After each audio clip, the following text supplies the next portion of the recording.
बिस्मिल्लाहिर्रहमानिर्रहीम। अस्सलाम वालेकुम। वज़ीर-ए-आज़म के जो मुशीर हैं, मुआमिनीन ख़ुसूसी हैं, उनके असासों और जायदादों की तफ़सीलात जो हैं वो डिक्लेयर कर दी गई हैं, वो सामने आ चुकी हैं। कौन डुअल नेशनल है, ये तफ़सीलात भी सामने आ चुकी हैं। इसके हम दो पहलुओं पर बात करेंगे। एक तो ज़ाहिर है प्राइम मिनिस्टर इमरान ख़ान ने ये एक अच्छी रवायत कायम की है और उनका जो वादा था वो वादा उन्होंने पूरा किया है कि उनके मुआमिनीन ख़ुसूसी और उनके जितने भी मुशीर हैं उन्होंने अपने असासे जो हैं वो डिक्लेयर कर दिए हैं। लेकिन ये सवाल ज़रूर रहेगा कि प्राइम मिनिस्टर इमरान ख़ान जो ख़ुद कहा करते थे कि जो डुअल नेशनल्स हैं उनको इतनी इस लेवल तक एक्सेस नहीं होनी चाहिए, तो इसका जवाब तो ज़ाहिर है इमरान ख़ान साहब को देना पड़ेगा। और इमरान ख़ान साहब जो अपोजिशन में रहकर जो दावे करते थे, जो वादे करते थे, उस पर तो ज़ाहिर है उनको अपनी पोजीशन क्लियर करनी होगी कि पहले वो अगर बात करते थे तो अब वो बात क्यों, या तो वो बात ठीक नहीं थी या इस मामले को वो कैसे जस्टिफाई करेंगे। और मसला यह है कि इमरान ख़ान साहब के सामने बयानात उनके अपने आते हैं। जो अपोजिशन है उनका तो ये मामला ही नहीं था, कन्फ्लिक्ट ऑफ इंटरेस्ट का तो उनका मामला ही नहीं था। और मैं इस पर भी आता हूँ कि जो ये कहा जा रहा है कि इमरान ख़ान साहब के जो ये मुशीर हैं, जो मुआविनीन ख़ुसूसी हैं, जो डुअल नेशनल हैं, ये पाकिस्तान के लिए सिक्योरिटी रिस्क हैं, ये कहा जा रहा है नून लीग और पीपल्स पार्टी की जानिब से। देखिए, जैसे मैंने आपको कहा कि नून लीग जो है, नवाज शरीफ साहब, वो तो इस तरह के दावे नहीं करते थे। पीपल्स पार्टी तो इस तरह के दावे ही नहीं करती थी कि कन्फ्लिक्ट ऑफ इंटरेस्ट भी कोई चीज़ होती है या ये कोई मुल्क की मफाद भी कोई चीज़ होती है, वो इस तरह के दावे नहीं करते थे।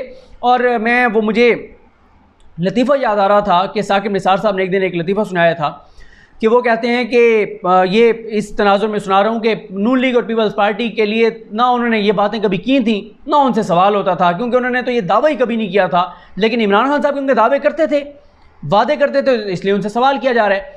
तो वो साकिब निसार साहब ने एक दिन वाक़या सुनाया, कहते हैं कि को पुराना उन्होंने कोई बताया कि एक बार किसी मस्जिद में जुमे की नमाज़ पे भगदड़ मची तो बहुत सारे नमाजी जो हैं वो ज़ख्मी हो गए, कुछ नमाजी जो हैं वो शहीद हो गए। तो एक औरत जो है वो दूसरी पड़ोसन के पास गई और उससे जाके पूछती है कि आप अपने खामिद का बताओ कि वो खैरियत से हैं। तो उसने कहा, जो जिसके घर उसने जाके पूछा, उसने कहा अल्लाह का शुक्र है वो नमाज़ पढ़ने नहीं जाते, वो जुमा पढ़ने नहीं जाते, तो इसलिए वो बिल्कुल महफूज हैं। तो कहने का मकसद ये है कि नवाज शरीफ साहब तो इन चीज़ों को वो उनके नज़दीक ये चीज़ें को माना नहीं रखती थी, कोई इंपॉर्टेंस नहीं रखती थी। और नवाज शरीफ साहब, अच्छा मैं जो बात कर रहा था ना कि ये जो कहा जा रहा है कि जी मुल्क के लिए रिस्क हैं, भाई चलें हम मान लेते हैं कि डुअल नेशनल जो मुआविनीन ख़ुसूसी हैं वो तो हो गए सिक्योरिटी रिस्क, लेकिन पहले जो वज़ीर-ए-आज़म रहे हैं 3 बार के नवाज शरीफ साहब, उनके जो बयानात थे वो आलमी अदालत इंसाफ में पाकिस्तान के ख़िलाफ़ इस्तेमाल किए गए। जो डॉन लीग्स के उनके बयानात थे, डॉन लीग्स 1 हो, डॉन लीग्स 2 हो, वो किस तरह के बयानात दे रहे थे, वो किस तरह की बातें कर रहे थे। जो 3 बार के वज़ीर-ए-आज़म रहे, जिनको 3 बार वज़ीर-ए-आज़म मुंतखब किया गया, वो किस तरह के जो है वो बातें कर रहे थे। और दूसरा ये कहा जा रहा है कि जी कन्फ्लिक्ट ऑफ इंटरेस्ट है, लूट मार। मैं दोबारा ये कह रहा हूँ कि इस चीज़ को देखना चाहिए प्राइम मिनिस्टर इमरान खान को कि अगर उनके किसी मुशीर का, ख़ास तौर पे नदीम बाबर का जो कन्फ्लिक्ट ऑफ इंटरेस्ट की बात आ रही है, इसको बिल्कुल उनको देखना चाहिए और उनको अगर कोई ऐसा मामला है तो बिल्कुल उनको हटाना चाहिए। और इमरान खान साहब को ये ऑप्शन भी देने चाहिए अपने मुआविनीन ख़ुसूसी को कि वो एक नेशनलिटी रखें और जो उनकी डुअल नेशनलिटी है वो छोड़ दें, या वो ये कर लें कि ये जो एडवाइज़र हैं जो इनको सिर्फ ये अपनी राय दें और जो एक्सपर्ट हैं वो अपनी राय दें, और जो डिसीजन हैं वो ऊपर ऐसे वज़ीर लगाए जाएँ जो कि मुंतखब हों और जो डुअल नेशनल ना हो वो ले लें। लेकिन मैं ये समझता हूँ कि जिसने करप्शन, लूट मार, चोरी चकारी करनी है उसके लिए ज़रूरी नहीं है कि वो डुअल नेशनल हो या ना हो। नवाज शरीफ साहब की मिसाल देख लें, नवाज शरीफ साहब क्या कोई डुअल नेशनल थे? तो नवाज शरीफ साहब ने क्या नहीं किया, उनके बेटों ने क्या नहीं किया। फिर आप ये देख लें कि कितने मुल्कों में उनके बेटों ने, उनके बच्चों ने जायदादें बना ली। 3 रेफरेंस उनके ऊपर दायर हुए, जिनमें एक था लंदन की जायदादों के हवाले से, एक रेफरेंस था हसन नवाज के कारोबार के बारे में, एक था हुसैन नवाज के कारोबार के बारे में। और वो ना तो लंदन जायदादों के ज़राए आमदन बता सके, मनी ट्रेल दे सके, रसीदें दिखा सके, और ना ही वो बता सके कि उनके बेटे जो कि नाबालिग थे और उसके बाद कैसे उनका कोई सोर्स ऑफ फंड था, उनका इनकम क्या थी कि उन्होंने बाहर जाके कई मुल्कों में, कई बिराज़मों में जाके उन्होंने जायदादें बना ली और उन्होंने कारोबार सेट कर लिए। और फिर हुसैन नवाज साहब टीवी पे बैठ के कहते थे अल्हम्दुलिल्लाह, सुभान अल्लाह, माशाल्लाह, ये हमारी जायदादें हैं। भाई वो जायदादें कहाँ से आईं? तो वो नवाज शरीफ साहब जो वज़ीर-ए-आज़म रहे और वो शहबाज शरीफ साहब जो वज़ीर आला पंजाब रहे, शहबाज शरीफ साहब पे मैं आता हूँ, पहले नवाज शरीफ साहब पे हम बात कर रहे हैं कि उनके बच्चों ने बना ली जायदादें, कोई उनके पास जस्टिफिकेशन नहीं है। और जिसके भी हलाल की ज़राए आमदन हो, जिसने हलाल से बनाया हो, उसको कोई मसला नहीं होता, वो आपको फ़ौरन मनी ट्रेल दे देगा कि भाई यहाँ से मैंने कमाए हैं, ये पैसे हैं, बात ख़त्म हो जाती है। लेकिन जिसने हलाल से ना कमाए हों वो नहीं जस्टिफाई कर सकता। और फिर जैसे मैंने कहा कि ये ज़रूरी नहीं है कि वो डुअल नेशनल हो या ना हो, जिसने लूट मार करनी है उसने डंके की चोट पे करनी है, जैसे नवाज शरीफ साहब ने की है। और फिर आप कहते हैं कि ये सिक्योरिटी रिस्क हैं, ये मोमिनीन ख़ुसूसी। नवाज शरीफ से बड़ा कौन सिक्योरिटी रिस्क हो सकता है जो जिंदाल से छुप छुप के मिलते थे। पिछली वीडियो में वो कल मैंने मुसद्दिक भाई के साथ एक वीडियो की है, कम्युनिटी पेज पे शेयर की है मैंने, जिसमें मैंने कई मिसालें दी कि नवाज शरीफ साहब ने फ़ौज के खिलाफ बयान देते थे, नवाज शरीफ साहब ने मुंबई अटैक्स के हवाले से पाकिस्तान पर इल्ज़ाम लगा दिया, जिंदाल से वो मिलते थे, भारत के साथ वो प्यार की बींगें बढ़ाते थे, वो कारोबार करना चाहते थे जिंदाल के साथ, यहाँ से वो रेलवे ट्रैक बिछाना चाहते थे अफगानिस्तान तक सिर्फ जिंदाल के कारोबार के लिए। और इसके अलावा नवाज शरीफ साहब जो हैं वो जिन मुल्कों के साथ भी उनके तल्लुकात थे वो ज़ाती तल्लुकात थे, अपने कारोबारी तल्लुकात थे। कतर के साथ देख लें, कतरी खाता आ गया, सऊदी अरब के साथ देख लें, जब वो फंसे सऊदी अरब उनको बचा के ले गया और उनको सुरूर पैलेस में रखा। तो नवाज शरीफ साहब जो हैं उनके तो कई मुल्कों के साथ मुल्की मफाद के नहीं ज़ाती मफाद के तल्लुकात रहे, कारोबारी मफाद के तल्लुकात रहे। तो जिसने चोरी करनी है, जिसने लूट मार करनी है, उसके बाद डुअल नेशनलिटी हो या ना हो, नवाज शरीफ साहब के पास डुअल नेशनलिटी तो नहीं थी, अकामा लिया हुआ था और बेटे की कंपनी में मुलाजमत भी कर रहे थे और इधर वज़ीर आज़म भी लगे हुए थे। एहसन इकबाल साहब को देख लें, उनके पास अकामा था। सबसे बड़ा ख्वाजा आसिफ साहब, जब वो शर्म और हया की बातें करते हैं तो हैरत होती है कि वो ख्वाजा आसिफ जो यहाँ पे वज़ीर दिफा थे और हमारी जो फ़ौज है वो वज़ीर दिफा के अंडर आती है।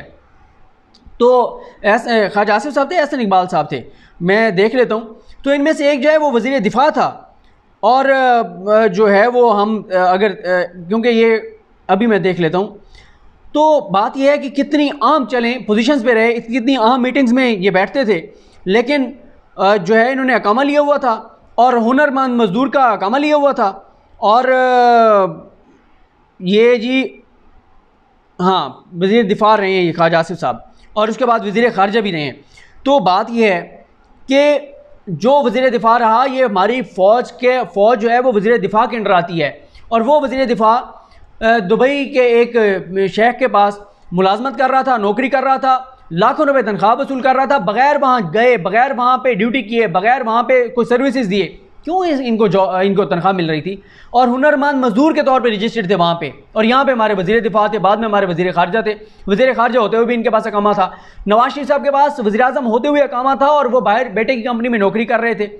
तो आप मतलब जिसने करना होता है वो डंके की चोट पर करता है। शहबाज शरीफ साहब का देख लें, शहबाज शरीफ साहब का मामला यह है कि उनके बेटे सलमान शहबाज के वाले से जो चीज़ें आ रही हैं, उन्होंने अपनी शुगर मिल को फ़ायदा पहुँचाने के लिए वो जो उसका नाला बनवाया, उन्होंने कानून में तब्दीली की, अपनी शुगर मिल्स जो उन्होंने सेंट्रल पंजाब है वहाँ से साउथ पंजाब में शिफ्ट की और उसके लिए कानून में तब्दीली की। कपास के इलाकों में जाके उन्होंने अपनी शुगर मिल्स जो हैं वो शिफ्ट की। फिर ये मामला लाहौर हाई कोर्ट में गया जस्टिस आयशा मलिक साहबा के पास, वहाँ से फिर ये जस्टिस मंसूर अली शाह ने सुना और फिर ये सुप्रीम कोर्ट में आया जहाँ पे साकिब निसार साहब, उमर अता बंदियाल साहब, इजाज़ुल एहसन साहब, फैसल अरब साहब, इन्होंने ये केस सुना और उन्होंने ये फैसला दिया कि ये शहबाज शरीफ जो हैं वो कैसे वज़ीर आला पंजाब होकर अपने ख़ानदान के बिज़नेस को फ़ायदा दे सकते थे। वो कर रहे थे और आज तक वो शुगर मिल तो सुप्रीम कोर्ट ने कहा कि वो शिफ्ट की जाएँ, लेकिन उनके ऊपर किस चीज़ का केस नहीं बना। तो क्या, और फिर जरदारी साहब पे आप आ जाएँ, उनके फेक अकाउंट केस की तफसीलात आप देख लें कि कैसे सरकारी ठेके देकर किकबैक्स लिए जा रहे थे, करप्शन की जा रही थी, लूटमार की जा रही थी, बड़े साहब का सिस्टम चल रहा था, अपनी शुगर मिल्स को फ़ायदा हो रहा था, पूरी मशीनरी को अपनी शुगर मिल्स के फ़ायदे के लिए इस्तेमाल किया जा रहा था, पुलिस को उसके लिए इस्तेमाल किया जा रहा था, किसानों की सब्सिडी के नाम पे अपने बंदों को नवाजा जा रहा था, ओमनी ग्रुप को नवाजा जा रहा था। फिर जो है वो कैसे ये बैरूनी दुनिया से, बैरूनी कुव्वतों से कैसे इनके मफादात थे, ज़ाती मफादात थे। और फिर हमजा शहबाज को देख लें, हमजा शहबाज जो हैं वो दूध, दही, अंडा, मुर्गी इनके कारोबार कर रहे थे। फिर वो क्लासर साहब कई बार बता चुके हैं, डॉक्टर जफर अल्ताफ़ साहब का, कि जिन्होंने एक दूध का कारोबार शुरू किया लाहौर में, और क्योंकि वो कंपटीटर थे हमजा शहबाज की कंपनी के, इन्होंने सरकारी मशीनरी का इस्तेमाल करते हुए ताकत के बलबूते पे क्या किया वहाँ पे डॉक्टर जफर अल्ताफ़ के साथ, कैसे उनके ऊपर केस बनाए, कैसे इन्होंने ये जो आया कि सरकारी ओहदे दिए उन लोगों को जो इनके पार्टी फंड के नाम पे इनको पैसे ट्रांसफ़र कर रहे थे, ये भी इनके खिलाफ है। जरदारी साहब का वो उज़ैर बलोच वाला मामला देख लें, वो क्या करा रहे थे, कत्ल करा रहे थे ये अपने यानी उज़ैर बलोच डुअल नेशनल नहीं था लेकिन बंदे मरवाए जा रहे थे। यहाँ पे पंजाब पुलिस से क्या करवाया शहबाज शरीफ साहब ने, 14 बंदे मॉडल टाउन में शहीद करवा दिए। तो जिन्होंने करना होता है वो डुअल नेशनलिटी हो या ना हो, ये बात मेरा अगर आप ज़ाती पूछते हैं तो मैं ये कहता हूँ कि डुअल नेशनलिटी नहीं होनी चाहिए। जो अहम ओहदों पर हैं, हसास ओहदों पर हैं, जो ब्यूरोक्रेट्स हैं, उनके पास डुअल नेशनलिटी नहीं होनी चाहिए। लेकिन ये भी मैं आपको बता दूँ, और साद रसूल साहब ने बड़े अच्छे तरीके से एक्सप्लेन किया कि पाकिस्तान के आइन में मुआवने खुसूसी के लिए, मुशीर के लिए कोई कदर नहीं है डुअल नेशनलिटी की। जुल्फी बुखारी साहब का केस सुप्रीम कोर्ट में आया था, साकिब निसार साहब के बेंच में साकिब निसार साहब थे, एजाजुल एहसान साहब थे, उमर रज़ा बंदियाल साहब थे, तीसरे जज उमर रज़ा बंदियाल साहब थे या फैसल अरब साहब थे। और उस केस में एतजाज़ एहसन साहब जो हैं वो जुल्फी बुखारी की जानिब से पेश हुए थे और वो केस उन्होंने जीत लिया था। सुप्रीम कोर्ट ने कहा था कि कानून में कहीं पे ये नहीं है कि जो है वो डुअल नेशनल नहीं होना चाहिए जो मुआमले खुसूसी है। इसहाक डार का मामला देख लें, इसहाक डार के असासे कई गुना बढ़ गए और वो भी ख़त ले आए थे एक बाहर की किसी शेख का कि जी मैं इनको पैसे देता रहूँ और नकद देता रहूँ, कोई बैंकिंग ट्रांजैक्शन नहीं थी। फिर इन्होंने जिनको नवाजना था, जो इनकी मनी लॉन्ड्रिंग में इनकी मामलत करता रहा, उसको गवर्नर स्टेट बैंक लगा दिया। एक और वो ऐसी CP के सरबराह जिन्होंने इनकी शुगर मिल्स के मामलात में वो दो नंबरी कर रहे थे। चेयरमैन नैब कमरुज़्ज़मान चौधरी, उसने हाथ खड़े कर दिए कि मैं शरीफ खानदान के खिलाफ कुछ नहीं करूँगा। FIA DG FIA सारे उन्होंने हाथ खड़े कर दिए, उन्होंने कहा जी पनामा के ऊपर हम कुछ नहीं करेंगे। तो ये लोग जिसने दो नंबरी करनी है वो वज़ीर आज़म होकर भी कर लेता है, वो डुअल नेशनल ना होकर भी कर लेता है, लेकिन जिसने करनी है वो डुअल नेशनल होते हुए भी करेगा। लेकिन प्राइम मिनिस्टर इमरान खान को ये बिल्कुल देखना चाहिए। इमरान खान साहब जो खुद कहते थे कि डुअल नेशनल जो हैं उनका एक वफादारी तकसीम होती है, वो पाकिस्तान से बाहर फरार हो सकते हैं। फिर कन्फ्लिक्ट ऑफ इंटरेस्ट की बात करते थे, मफादात की टकराव की बात करते थे, वो बिल्कुल इमरान खान साहब को देखना चाहिए। लेकिन बात यह है, ये तमाम चीज़ें जो अब डुअल नेशनल्स और ये सारी चीज़ें मुशीरों के सामने आई हैं, ये खुद हुकूमत ने जारी की है ना, ये अपोजिशन तो सामने नहीं लेके आई। मैं सुन रहा था उनको, अयाज अमीर साहब को, उन्होंने बिल्कुल दुरुस्त कहा। उन्होंने कहा या तो नून लीग वाले बैठ के प्रेस कॉन्फ्रेंस करके कहते हैं कि ये इंकशाफात हैं, ये चीज़ हम सामने ले आए, ये सामने ले आए, ये सामने ले आए, वो तो सामने नहीं ले आए। ये तो खुद इमरान खान साहब ने जो है वो जारी की हैं, खुद उन्होंने जारी कराई हैं। तो बाकी उन लोगों को बात करना जो है वो जेब नहीं देता जिनके असासे बाहर, जिनकी जायदादें बाहर, जिनके बच्चे बाहर, जिनका इलाज बाहर, जिनकी छुट्टियां बाहर, जिनकी ईदें बाहर, जिनके मुजरिम बाहर, जिनका सब कुछ बाहर, वो कम अज़ कम जिनके मफादात बाहर, जिनके तल्लुकात बाहर, जिनकी दोस्तियां बाहर, जिनका जीना मरना बाहर है। पाकिस्तान तो उनके लिए एक चिराग है। यहाँ तो आते हैं इक़्तिदार के मज़े लूटने के लिए, पोजीशन में होते हैं तो पाकिस्तान से भाग जाते हैं। अब नवाज शरीफ साहब सजा याफ्ता मुजरिम होकर बाहर बैठे हैं, लंदन में बैठे हैं। इन लोगों को कम अज़ कम डुअल नेशनलिटी की और इस चीज़ की बात करने जेब नहीं देता। लेकिन प्राइम मिनिस्टर इमरान खान जो कि खुद दावे करते थे, जो कि खुद ये बात कहते होते थे, उनके ऊपर ज़रूर एक दबाव है। उनको अपनी पोजीशन क्लियर करनी चाहिए और उनको देखना चाहिए अगर उनके किसी मामले खुसूसी का कन्फ्लिक्ट ऑफ इंटरेस्ट है तो उसको ओहदे से हटाना चाहिए। इस चीज़ के ऊपर उनको कंप्रोमाइज़ नहीं करना चाहिए। बहरहाल देखते हैं मामलात किस तरफ जाते हैं। और अगर अपोजिशन को बहुत ही ज़्यादा कोई लगता है कि बहुत ज़्यादा गड़बड़ है तो चले जाएँ, लाहौर हाई कोर्ट में चले जाएँ, इस्लामाबाद हाई कोर्ट में चले जाएँ। लाहौर हाई कोर्ट भी उनका बड़ा एतमाद है, बड़ा यकीन है, बड़ा ईमान है, बड़ा एतकाद है लाहौर हाई कोर्ट पे नून लीग और शरीफ ख़ानदान का। इस्लामाबाद हाई कोर्ट में अतर मिनल्ला साहब को भी बड़ा लाइक किया जाता है। इस्लामाबाद हाई कोर्ट चले जाएँ या लाहौर हाई कोर्ट चले जाएँ इन मामलीन खुसूसी के ख़िलाफ़, बल्कि मामलीन खुसूसी के ख़िलाफ़ तो केस चल भी रहा है मेरा ख्याल है इस्लामाबाद हाई कोर्ट में।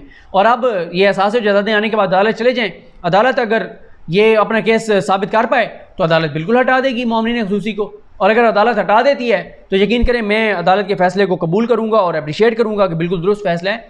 लेकिन कुछ करें तो सही ना। और उन लोगों को दोबारा मैं कहूँगा शर्म हया की बातें करना जेब नहीं देती, जिनका अपना किरदार इससे भी ज़्यादा मकरूह था, जिनके जो पूरा आप कहें कि पूरा वजूद उनका करप्शन से दागदार है। मुझे अपनी दुआ में याद रखें। अल्लाह करीम हम सब का आमीन आसरो। अल्लाह हाफ़िज़।